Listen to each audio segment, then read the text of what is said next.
Sotah Daf Yud Gimel continues the Gemara Zagarata explaining the psukim of Chumash Bereshis. So we begin up to the story of Yosef when he was returning to Eretz Canaan in order to do the Kfura, the burial of his father Yaakov. So the Gemara asks, if you look in the psukim, on the way to Canaan it says Vaya'al Yosef Likbar es Aviv. And at first it says, who went with him? First it lists the people of Mitzrayim that went, and afterwards it says, the Yosef's family and his brothers went as well. And then on the way back it says, Mitzrayim. And then first it says, first it says his brothers, and then it says everyone else.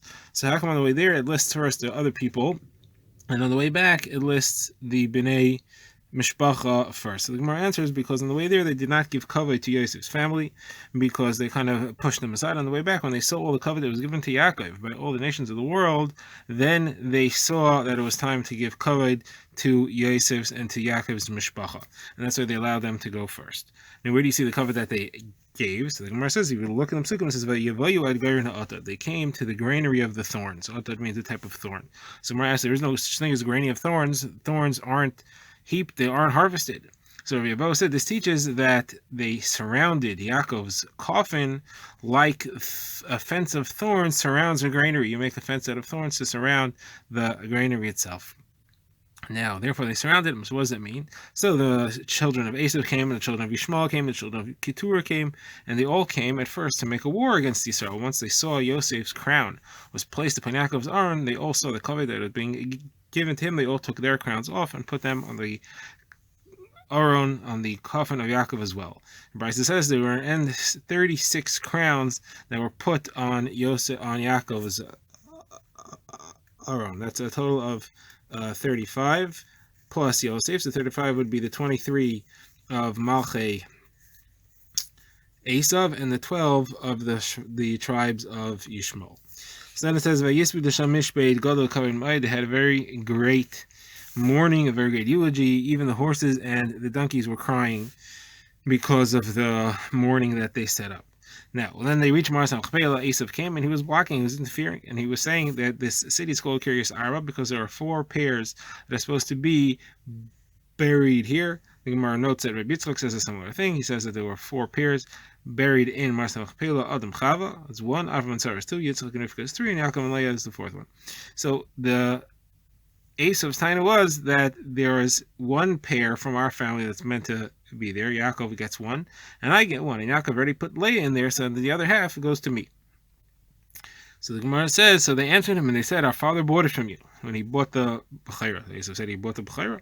He bought the second portion that the Bechor receives, but he didn't get the entire thing. I still own my half. I may not get a Bechor's portion, but I should get a regular brother's portion, so I still get part of the grave at least. So they said, no, you actually sold even the chelek, even the portion that a regular brother would receive. And we know that because Yaakov Avinu said to us that I should be buried bekiviyasher karisili, in my grave that I karisi. Karisi, says Rav Yechanan of Rish Lakish of Rav Shimon ben Yotzadok, karisi is from the word mechira. Kira is like mechira, and therefore that's because in the Krachei Hayam, the cities by the sea, they use the word kira for mechir. So he was saying that Yaakov obviously said to us that he bought this from you, and therefore we believe him, and he must have sold it. So he said, show me the document of sale. So they said it's in Mitzrayim. So who should run to Mitzrayim to retrieve it? So Naphtali should go. He's as light as a deer. So it says Naphtali ayel shlucha noisin emrei shefer. Naphtali is as light as a swiftly running deer, and therefore he's noisin emrei shefer. He could get the words of the shefer. Shefer means beauty. The Gemara says read it as emrei sefer. He could get the words on the document. Now Chushim, the son of Dun, was there. He was hard of hearing, and he didn't understand what was happening. So he said, what's going on over here? Why is there a delay? Why is Yaakov not being buried here? So they said, you have to wait until Naphtali comes back with the bill of sale. So he said, until Naphtali comes back from Mitzrayim, my father's father should sit here in a bizayin waiting for Kvur. So he took a stick and he whacked Esav on the head and knocked out his eyes, and they fell on Yaakov's feet. In that moment, Yaakov opened his eyes and smiled. And that's why it says, Yismach Tzadik ki chaza nakam pa'amav. The tzaddik will smile because he sees the revenge that happens. Yirchatz b'dam harasha, and the cleansing in the blood of the wicked. At that time, Rivka's prophecy was fulfilled. Rivka said, why should I lose both of you in one day? She had prophesied without knowing that Yaakov and Esau were both going to die on the same day. Says Gemara didn't actually die on the same day. Yaakov's kavura had been several days earlier. However, their burial was on the same day. So, the Gemara asks, if Yosef had not been involved in the burial, this entire saga began because we were discussing the fact that Yosef took charge of the burial of Yaakov. So Gemara asks, if he had not been involved, the other brothers would not have done it. How does that make sense? Why did they allow him to do the whole thing? Didn't they have the responsibility as well? So Gemara says, yes, they did. However, they decided that it would be better to let Yosef do it. It could be more of a covet for their father Yaakov, that a king should deal with his kvura rather than have people who are not kings like they were. The Gemara now moves on to discuss the next thing we had seen in the Mishnah was that as a reward for Yosef's taking care of Yaakov's kavura, Moshe, who was the leader, took care of his kavura. So Gemara quotes a brisa that says, "Come and see how great mitzvahs were to Moshe Rabbeinu, as all of Klal Yisrael were searching for the loot, the gold and the silver that they took from Egypt. And Moshe Rabbeinu was busy looking for mitzvahs. He wasn't worried about the money. He was chachaim leiv yikach mitzvahs, posting in Mishlei, the wise of the heart are looking for mitzvahs, not for other things." So he was dealing with the mitzvah of taking Yosef's aron, his coffin, with his remains, to Eretz Yisrael, as he had made Klal Yisrael swear. How did Moshe know where Yosef's aron was? Where was the burial spot in Mitzrayim? So the Gemara brings two explanations. The first explanation is that he went to ask Serach bas Osher, who was still alive from the time of Yosef. And Serach said that the Egyptians took Yosef and put him in a metal casket, and they sunk it in the bottom of the Nile River in order that it should give bracha to the river, which was the source of water and irrigation for all of Mitzrayim. So Moshe went and he stood on the banks of the river and he said, Yosef, Yosef, the time has come that you swore, you made us swear, and that HaKadosh Baruch Hu swore that he was going to save Klal Yisrael from Mitzrayim. It's a time that we are being redeemed, and the time has come for the Shavua that you made us promise to take you with us. The time has come to fulfill that. If you reveal yourself, good, and if not, we are clean and we are free of that which he made us swear, because there was nowhere we can find you. Immediately, Yosef's casket floated to the top of the water. Says the Gemara, don't be shocked that something that's made out of metal could float, because it says in a pasuk in Melachim, discussing Elisha and his Talmidim, it says, and he threw in the beam, and the metal fell into the water. And then later it says, that he said, and he exclaimed, and he asked, Ana nafal vayireu samakim. He showed where did it fall, and he showed him the spot. He cut a piece of wood and threw it in there. And the metal floated to the surface. So you see, it is possible for metal to be made to float. It says Gemara, and that it's a kal v'chomer if Elisha's, who was Talmud of Eliyahu, and Eliyahu was a Talmud of Moshe, and he was able to make iron float to the surface, Moshe Rabbeinu himself certainly would be able to make metal float to the surface. So that's all the first explanation as to where Yosef's coffin was to be found. The second one is Rabbi Nassan. He says that it was in a burial spot of kings, like one of the tombs that kings used to use, and that's where he was. And Moshe went and he stood outside the pyramid or the tomb, whatever it was, and he said, Yosef, the time has come that HaKadosh Baruch Hu swore that he will redeem us, and the time has come for us to fulfill the shua that we promised to you, to redeem you to bring you with us when we leave here, if you show yourself good. If not, then we're clean and we're free of this shua. And that moment, Yosef's aron burst to the surface and it came out, and Moshe took it and he brought it with him. In all the years that Klal Yisrael was traveling in the Midbar, there were two aronos. There was the aron, the coffin of Yosef, and there was also the aron HaKodesh, which you can call the art of the Shechina. And they would travel together, one beside the other. And anybody who passed would say, what are these two aronos? So they would say, one is the aron of a mace, and one is the aron of the Shechina. So they said, is it proper, is it possible for a mace and the Shechina to walk together? And the explanation was yes, because he who is within this one, the mace who was in here, fulfilled everything which is in here. That is, yes, he fulfilled everything that it says in the Torah itself. So Gemara asks, if Moshe had not been involved with the rest of Klal Yisrael, would not have done it. They all swore, and we see that after Moshe was nifter, they all took over and they took Yosef's aron with them into Eretz Yisrael, and they brought him to his final resting place in Shechem. So Gemara says, And if not for Yisrael having been involved, would not Yosef's own sons have been involved? We saw later that they fought for having the kavod of having his kfura near them. So the Gemara says the son said it would be better for the rest of Klal Yisrael to deal with him than us ourselves, because the large amount of people gives more kavod than a small amount of people. And all of Yisrael said it would be better to have Moshe with his kavod deal with the kfura of Yosef because of his greatness rather than us small people. Further, the Gemara notes that his final kfura, the burial, was in Shechem. The Gemara says, why Shechem? Chanina says because he was originally stolen from Shechem. Shechem is a place in which he was taken from to be sold to Mitzrayim.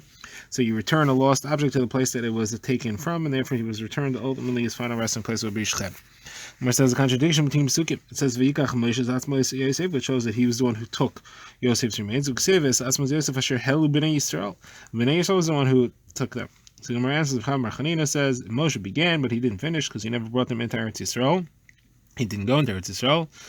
And the rule is anybody who does something but does not complete it, and somebody else comes and completes it, the Torah ascribes it to the one who completed it. The one who didn't complete it doesn't get credit for it. It says Rabbi Elazar not only that, but they even lower him from his greatness. You find by Yehuda began the process of saving Yosef from the Shvatim. He said, let's not kill him, but he didn't finish it off, and therefore he was punished because it says Vayered Yehuda, Vayered Yehuda. At that time, the next thing it says is that Yehuda went down. That is because of this, he went down from his position of exalted leadership.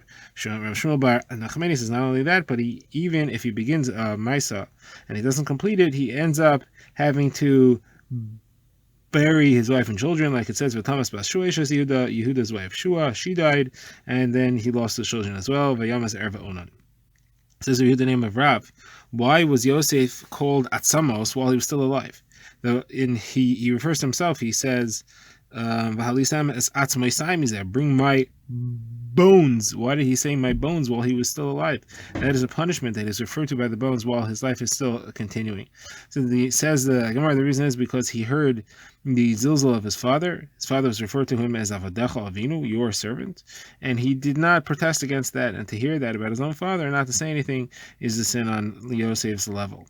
It says Rabbi Yehuda Amarav and possibly Rabbi Chama, Rabbi Chanina. Why was Yosef the first one of all his brothers to die? Because he took leadership, he took Rabbanos, and that ends people's lives quickly. Moving along, it says Yosef Hurid Mitzrayim. Yosef was brought down to Mitzrayim. This is referring to Mechiras Yosef. It says Rabbi Elazar, don't read it as Hurad, but as Horid, that he brought others down. That is, he brought Paro's stargazers down. They were not able to interpret Paro's dream, but he was. Next it says Vayiknei Potifar Stris Pari. Potifar bought him. Sumara says not the word bought, but Shekanoi, that he desired him for himself for homosexual relations because of Yosef's beauty. Says the Gemara, Gabriel came and he was piroi, he injured him, and that's why it says Potifar became Potifera, he was emasculated. Says the Gemara further, who is greater than Moshe Rabbeinu? If the Gemara quotes, Moshe Rabbeinu received an onish. It says, Vayomer Hashem Elai Ravlach. Hashem said to me, Moshe tells the Klal Yisrael, Hashem said to me the words Ravlach, it's enough for you. You're not going to go into Eretz Yisrael. It says Rabbi Levi, he used the phrase Ravlach in his wording, and therefore he was paid back with the same way. He said to Bnei Levi by Korach, he said Ravlachem Bnei Levi, and therefore he was also told Ravlach, you're not going to go either. This is another pshat. Ravlach is to say that you have a Rebbe, that is Yeshua. It is time for him to take leadership, and you cannot have two leaders at once.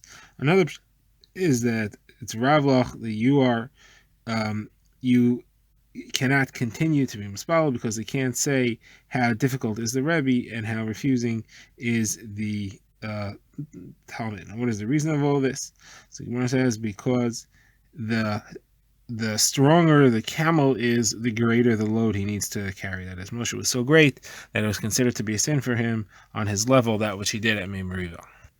Gemara now moves on to discuss the final passing of Moshe Rabbeinu himself from the world. So the Gemara says, Moshe spoke to Klal Yisrael on his final day, and he said, 120 years I am today. So Gemara says, what does he have to say today? Today is meaningless extra word to show that today is the day he became 120 years old. Today was his birthday, to teach that Kadosh Baruch Hu always fulfills the years of Tzaddikim from day to day, from month to month, that they pass away on their birthday themselves. Like it says, it's Mispar Yemecha Amale, the days the number of your days I will fill, that you should be complete years.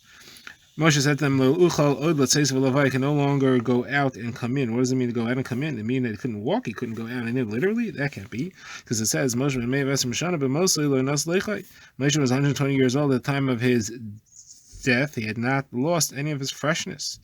And it says Vayal Moshe Me'arvus Moav Har Nevo. Moshe went up from the mountain of Moab to the Har Nevo, and it says there were 12 steps that went up, and Moshe stepped them all in one giant leap. Obviously, then he could walk. So, what does it mean that he couldn't go in and out? Somewhere quotes from Shmuel ben Achmeni, named Rav Yonasan, who says it means he could not no longer discuss in Divrei Torah because he had closed from him the gates of wisdom. So then it says Vayelech Moshe v'Yeshuv v'Yasiatzu b'Ol Moed. Moshe and Yeshua went and stood in the Oel Moed in the Mishkan. So Gemara quotes a Brisa. That Shabbos was the Shabbos of a pair of leaders. Moshe started the day, and Yeshua ended the day, and there was permission. It was the leadership was taken from one and given to the other. Says Yehuda, if not for the pasuk saying it, it would be impossible to say where did Moshe pass away in the chelik of Ruvain, because it says Vayal Moshe me'arvos Moav al Har Nevo. Moshe went up from the plains of Moab to the Mount Nevo. Nevo is in Ruvain's chelik, like it says Bnei Ruvain Banu ve'es Nevo. And where is Moshe actually buried? That is in the chelik of God, like it says Vayar Rashis Lo Kisham Chalkas Mechokik Safon.